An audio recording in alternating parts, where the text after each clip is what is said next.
Salut à tous, c'est Titus01, j'espère que vous avez la patate les filles comme les gars. Et aujourd'hui on va se retrouver sur des vidéos assez spéciales, ça va être des grosses masterclass. Parce que bien sûr c'est les petits cadeaux bien sûr de Noël, on va dire, on va pas se mentir. Même si je suis un peu en avance, dans tous les cas je vous fais un petit peu en avance sur ces petits cadeaux, sur ces 4 grosses pépites que je vous concocte. Et je pense que vous allez être vraiment très heureux sur ça.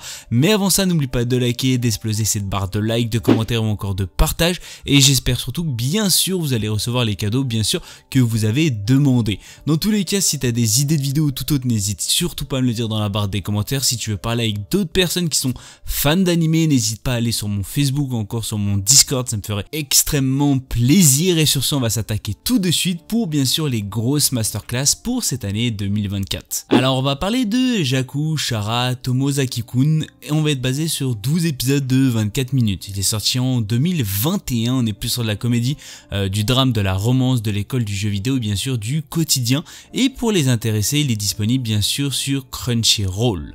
La vie est un mauvais jeu vidéo. Peu importe à quel point vous essayez, vous ne pourrez pas surmonter les caractéristiques qui vous sont données à la naissance. Pour Tomozaki Fumiya, qui se considère comme étant au plus bas de la société, on ne peut pas rivaliser avec les personnes tout en haut. Sa seule fierté réside dans le nom Nanashi, celui qu'il utilise pour le jeu vidéo nommé Atafami, où il détient le titre du numéro 1 japonais.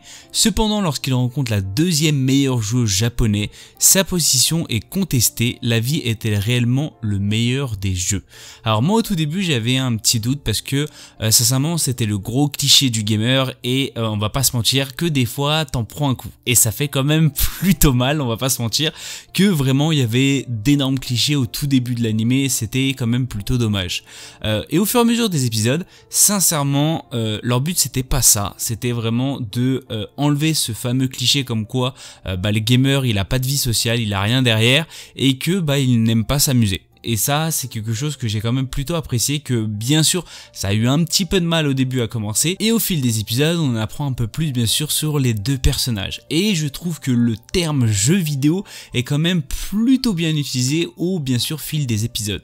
Dans tous les cas je vous le conseille fortement parce que l'héroïne au tout début m'a un peu énervé et au fur et à mesure vraiment elle est vraiment incroyable et je pense que c'est vraiment un personnage extrêmement important pour bien sûr ce fameux Tomozaki. Dans tous les cas je vous le conseille fortement, vous allez passer un très bon moment et je pense que vous allez vous éclater sur l'anime. Alors on va parler de Susu no Free Run, ou si vous préférez Free Run tout seul. On est basé de 28 épisodes de 25 minutes, il est sorti en septembre 2023, il est toujours pas fini et il est disponible en VF. On est plus sur de l'aventure, du drame, de la fantaisie, du combat, du démon elfe magie, quotidien et bien sûr voyage. Pour les intéressés, il est disponible sur Crunchyroll.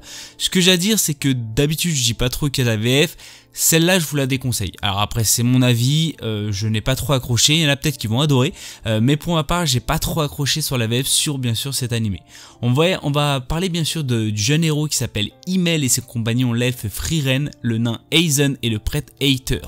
Rencontre victorieux de leur combat contre le roi des démons, au bout de 10 années bien sûr d'efforts, ils ont ramené la paix dans le royaume. Il est temps pour eux bien sûr de retrouver une vie normale, difficile à imaginer après tant d'aventures en commun. Frieren, elle, ne semble guère touchée par la séparation.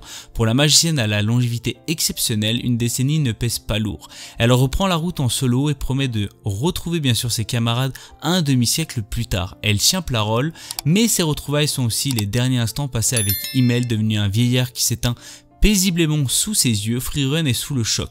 La vie de Zimin est si courte, l'elfe a beau être experte en magie, il lui reste un long chemin bien sûr à parcourir pour comprendre bien sûr la race humaine. Son nouvel objectif, s'initier aux arcanes bien sûr du cœur. Alors ce que j'ai à dire, c'est que j'ai eu énormément de mal au début à bien sûr un peu enquiller tout ça parce que je trouve que l'animé est quand même plutôt lent. Alors est-ce que c'est un bon point ?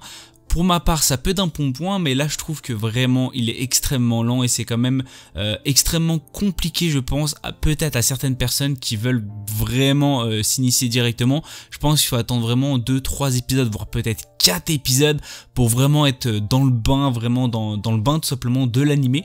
Mais dans tous les cas, qu'on est dans le bain de l'animé, c'est un animé incroyable. Je trouve qu'il est époustouflant, il mérite énormément les notes qu'il a et sincèrement j'ai eu un énorme coup de cœur pour cet animé. Dans tous les cas j'attends vachement vraiment les épisodes qui sortent parce que je suis vraiment amoureux de cet animé qui est vraiment oufissime et je pense que pas mal de personnes vont l'adorer.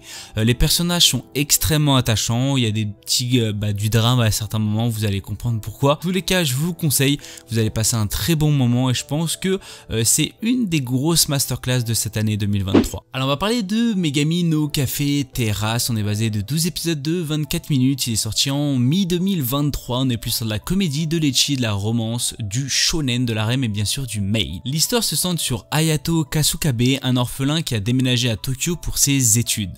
Après avoir réussi son examen d'entrée à l'université, il retourne dans la ville de son enfance suite au décès de sa grand-mère afin de fermer son café en difficulté.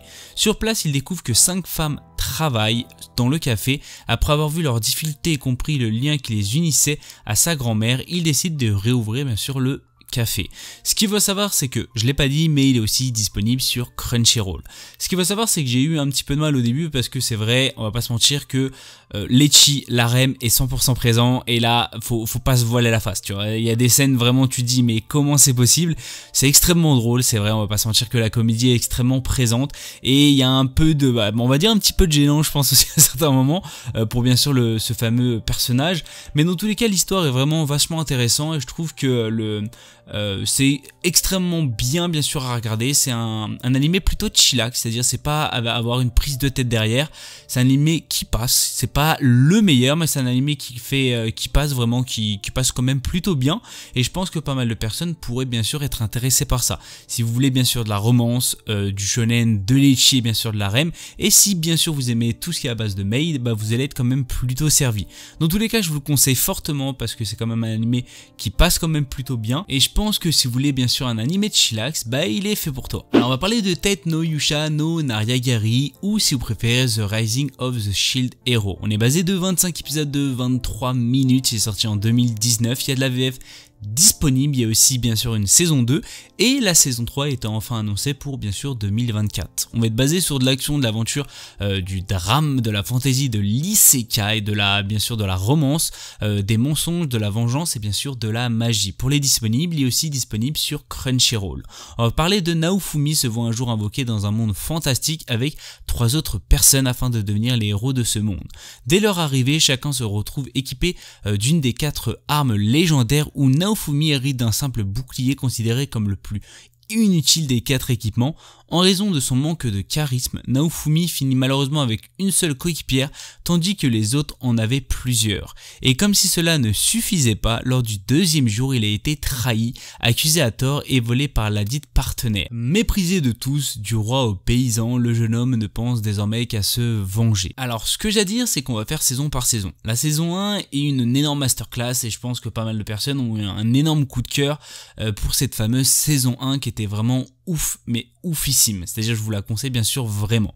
La saison 2, j'étais un petit peu déçu, c'est-à-dire je vais pas dire qu'elle était médiocre même si je le pense un petit peu, mais c'est pas la saison que je m'y attendais et j'ai été vachement déçu et ça c'est vraiment quand même plutôt dommage.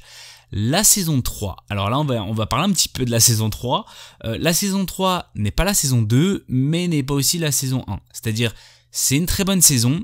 C'est pas la meilleure, mais c'est quand même une saison qui fait quand même plutôt plaisir. On pouvait pas faire pire que la saison 2 et sincèrement je trouve que la saison 3 fait énormément plaisir, je pense à pas mal de gens. Dans tous les cas, j'attends bien sûr vachement une saison 4, la saison 3 s'est terminée il y a peu de temps. C'est pour ça bien sûr que je vous en parle et c'est pour ça qu'il faudrait bien sûr regarder cet animé pour 2024. En tous les cas, les personnages Naofumi et encore les autres personnages que vous allez découvrir sont vraiment incroyable. Naofumi est vraiment d'un caractère oufissime et sincèrement c'est un peu le bipolaire et c'est ce qui fait quand même plutôt rire à certains moments, mais on va pas se mentir que vraiment la vengeance est quand même oufissime ce qu'il va faire et j'ai vraiment adoré ce moment, surtout dans la saison 1. Vous voyez quand même pas les épisodes passés et je pense que c'est un animé à regarder quand même plutôt aussi en mode chillax qui est quand même plutôt un animé à regarder pour cette année bien sûr 2023 ou encore 2024. Dans tous les cas, comme je l'ai dit au début de la vidéo, je vous souhaite bien sûr un joyeux Noël, joyeux réveillon, tout ce que vous voulez, vraiment de très bonnes fêtes. Régalez-vous, je vais pas vous mentir aussi, régalez-vous. J'espère que les cadeaux que vous aurez eu vous auront aussi fait plaisir. Moi bien sûr je vous le dirai bien sûr au moment du jour de l'an. Dans tous les cas je fais plein de bisous à tout le monde, c'était Tito aux commandes, mais avant ça n'oublie pas de liker, d'exploser cette barre de like, de commentaires ou encore de partage. Si tu as des idées de vidéos, n'hésite surtout pas à me le dire dans la barre des commentaires, n'hésite pas à aller sur mon Facebook ou encore sur mon Discord. C'était Tito, peace.